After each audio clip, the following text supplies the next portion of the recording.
കഴിഞ്ഞ മുതൽ പതിറ്റാണ്ടിൽ ഒരുപാട് ക്യാൻസർ രോഗികളുമായിട്ട് ഇടപെടുകാനുള്ള അവസരം എനിക്ക് ലഭിച്ചിട്ടുണ്ടെന്ന് ഞാൻ പറയുകയുണ്ടായി.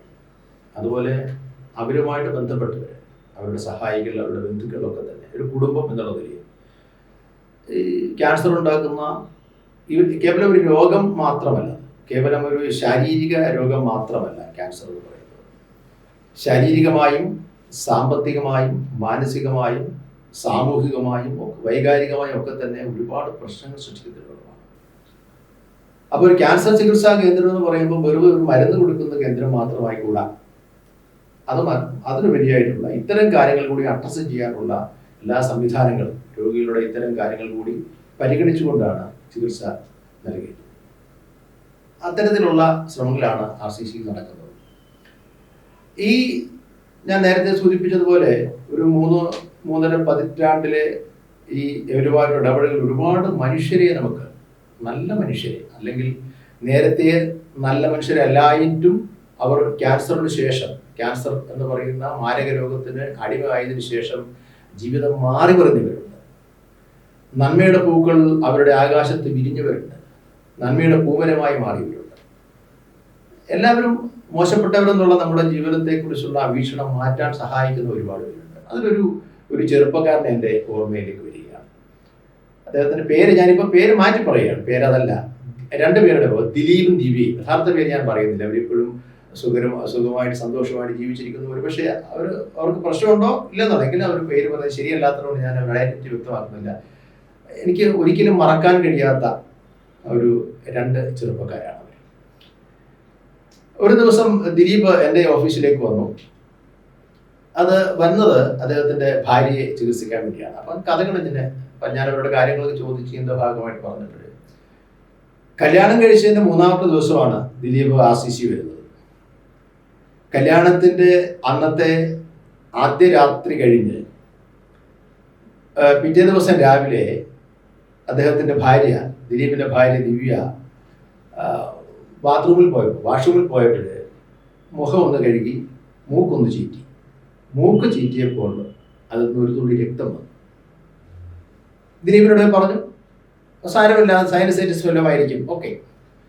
അത് കഴിഞ്ഞ് കുറച്ചു നേരം കഴിഞ്ഞ് വീണ്ടും വന്ന് ഒരു അസ്വസ്ഥമായിട്ട് മൂക്കിനെന്തോ തോന്നി, മൂക്ക് പിഴിഞ്ഞപ്പോൾ രക്തം വീണു.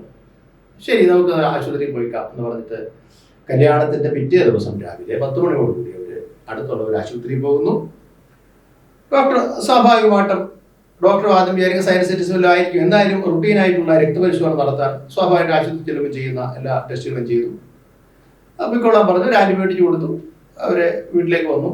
ഒരു 12 മണി കഴിഞ്ഞപ്പോൾ ഡോക്ടർ ദിലീപിനെ വിളിക്കുന്നു. ദിലീപ് അത്യാവശ്യമായിട്ട് ആശുപത്രി വരണം. ദിലീപ് ആദ്യം ഭയപ്പെട്ടു, എന്തായിരിക്കും, പെട്ടെന്ന് വിളിച്ചു. ചെന്നു. ഡോക്ടർ പറഞ്ഞു, കാര്യങ്ങളൊക്കെ പറഞ്ഞു, ഞങ്ങൾ രക്തപരിശോധന നടത്തിയപ്പോൾ, റുട്ടീനായിട്ട് നടത്തിയ പരിശോധനയിൽ ദിവ്യയുടെ രക്തത്തിൽ രക്താണുക്കളുടെ എണ്ണം, അതായത് ശ്വേത രക്താണുക്കളുടെ എണ്ണം അല്പം കൂടിയിരിക്കുന്നു. അതുകൊണ്ട് പെട്ടെന്ന് തന്നെ ഒരു മെഡിക്കൽ കോളേജിലോ അല്ലെങ്കിൽ അതുപോലെയുള്ള സൗകര്യമുള്ള ഏതെങ്കിലും ആശുപത്രിയിൽ പോകണം, ഞാൻ കത്ത് തരാം. എന്തായാലും എൻ്റെ ലക്ഷണം കണ്ടിട്ട് നിങ്ങൾ RCC തന്നെ പോകുന്നതായിരിക്കും നല്ലത് എന്ന് പറഞ്ഞിട്ട് അദ്ദേഹം RCCയിലേക്ക് ഒരു കത്ത് കൊടുക്കുന്നു. പെട്ടെന്ന് RCCയിലേക്ക് എന്താ ചുമ്മാ അത് പരിശോധനയ്ക്ക് വേണ്ടിയായിരിക്കും എന്നൊക്കെ സമാധാനിപ്പിച്ച് പിറ്റേ ദിവസം രാവിലെ RCC വരുന്നു. RCC വന്നപ്പോൾ ദിവ്യയുടെ രോഗം ലൂക്കീമിയ ആണെന്ന് കണ്ടുപിടിക്കുന്നു. ഡോക്ടർ സംസാരിച്ചു, ദിലീപിനോട് സംസാരിച്ചു. ഇത് 2.5 വർഷത്തോളം ചികിത്സ ആവശ്യമുള്ള രോഗമാണ്. 50% വിജയസാധ്യത, 50% പരാജയ സാധ്യത. അത് നിങ്ങൾക്ക് ചികിത്സ എടുക്കണമെങ്കിൽ ഇങ്ങനെയുള്ള കാര്യങ്ങൾ അറിഞ്ഞിരിക്കണം. ദിലീപ് എല്ലാം പറഞ്ഞു, ശരി, ചികിത്സിക്കാവുന്നു. വീട്ടിലെത്തിയപ്പോഴാണ്, ഈ തീരുമാനങ്ങളെടുത്ത് വീട്ടിലെത്തിയപ്പോഴാണ് ദിവ്യയുടെ മാതാപിതാക്കളുടെയും കൂട്ടക്കരച്ചിലിനിടയിൽ അവർ പറഞ്ഞൊരു കാര്യമുണ്ട്. എന്തായാലും ഞങ്ങള് കല്യാണം കഴിഞ്ഞു, ഓക്കെ, ഒരു ദിവസമല്ലേ ആയിട്ടുള്ളൂ, ദിലീപിന് വേറെ പെണ്ണ് കിട്ടില്ലേ, എന്നെ ഉപേക്ഷിച്ചുള്ളൂ, ഞാൻ ലൂക്കീമിയ രോഗിയായി മാറിയിരിക്കുകയാണ്, ഞാൻ രക്ഷപ്പെടില്ല, ഞാൻ മരിച്ചു പോകും, അതുകൊണ്ട് ചേട്ടൻ വേറെ പെണ്ണ് കെട്ടണം, എന്നെക്കുറിച്ച് മറക്കണം. ഇതേ കാര്യം തന്നെ ദിലീപിൻ്റെ അച്ഛനമ്മമാർ പറഞ്ഞു, ദിവ്യയുടെ അച്ഛനമ്മമാരും പറഞ്ഞു, അവരെല്ലാവരോടും പറഞ്ഞു. ദിലീപ് പറഞ്ഞു ഒരിക്കലുമില്ല. കാരണം കല്യാണത്തിന്റെ തലേ ദിവസം വേണമെങ്കിൽ ഈ രോഗം കണ്ടുപിടിക്കാമായിരുന്നു, കണ്ടുപിടിച്ചില്ല. കല്യാണം കഴിഞ്ഞതിന്റെ പിറ്റേ ദിവസം തന്നെ ഈ രോഗം കണ്ടുപിടിക്കണം എന്നതിന്റെ അർത്ഥം എന്താ? ദിവ്യയ്ക്ക് അനുഭവിക്കേണ്ടി വരുന്ന രോഗം ഞാൻ കൂടി അനുഭവിക്കേണ്ടതാണ്. ഇതിന് ഈ വിധിയിൽ നിന്ന് ഞാൻ വഴിമാറിപ്പോകുന്നില്ല, അതിൽ നിന്ന് ഒളിച്ചോടുന്നില്ല, ഞാനത് നേരിടും. ഒരു കാരണവശാലും എൻ്റെ പെണ്ണാണ് അവളെ ഉപേക്ഷിക്കുന്ന പ്രശ്നമേ ഇല്ല. ജീവിച്ചാലും മരിച്ചാലും ഞങ്ങൾ ഒന്നിച്ചു തന്നെ ഇതെല്ലാം നേരിടും എന്ന് പറഞ്ഞുകൊണ്ട് എല്ലാവരുടെയും വാക്കുകൾ അവൻ തടയിട്ടു. ഇക്കാര്യത്തെക്കുറിച്ച് ഇനി യാതൊരു തരത്തിലുള്ള നിർദ്ദേശങ്ങളും ഞാൻ നിങ്ങളിൽ നിന്ന് സ്വീകരിക്കുന്നതല്ല, എന്നെ നിർബന്ധിക്കരുത്, ഞാൻ ദിവ്യയോടൊപ്പം എന്നും ഉണ്ടാകും. ദിവ്യ ആശ്വസിപ്പിച്ചു, സമാധാനിച്ച് എന്തായാലും ചികിത്സ എടുക്കാനായിട്ട് അവർ വന്നു. ചികിത്സ തുടങ്ങി. 2-2.5 വർഷത്തോളം ചികിത്സ വേണമെന്ന് പറഞ്ഞ് വളരെ കൃത്യമായിട്ട്. ദുബായിലായിരുന്നു ദിലീപിന്റെ ജോലി. ദുബായിലെ ജോലി അദ്ദേഹം രാജിവെച്ചു. തിരുവനന്തപുരത്ത് ഒരു വീട് വാടകയ്ക്കെടുത്തു. എനിക്ക് എപ്പോഴും ഞങ്ങൾക്കെല്ലാം സങ്കടം തോന്നിയിട്ടുണ്ട്, അല്ലെങ്കിൽ വലിയ ഒരു പ്രത്യേകമായ ഒരു എന്താ പറയുക വാത്സല്യം തോന്നിയിട്ടുള്ള നിമിഷങ്ങളുണ്ട്. ഈ പെൺകുട്ടിയെ നടക്കാൻ, അതായത് കീമോതെറാപ്പിയെ കൊടുക്കും, മുടിയൊക്കെ പൊഴിഞ്ഞ് വളരെ ആവശ്യമായി നടക്കാൻ പോലും വയ്യാതെ ഈ ദിവ്യ ഇങ്ങനെ താങ്ങി പിടിച്ചുകൊണ്ട് അല്ലേ, വളരെ വളരെ കാണുമ്പോൾ വളരെ എന്താ പറയുക, വളരെ ഒരു ആർദ്രമായ ഒരു കാഴ്ചയായിരുന്നു. താങ്ങി പിടിച്ചുകൊണ്ട് അവൻ്റെ തോളിലേറ്റ് ഇങ്ങനെ കൊണ്ടുവന്നത് വീൽ ചെയറിലേക്ക് വെച്ച് മുന്തിക്കൊണ്ടുപോയി. എന്തുവായാലും വളരെ കെയറോട് കൂടി ആ ചെറുപ്പക്കാരൻ ദിവ്യയെ സംരക്ഷിച്ചു.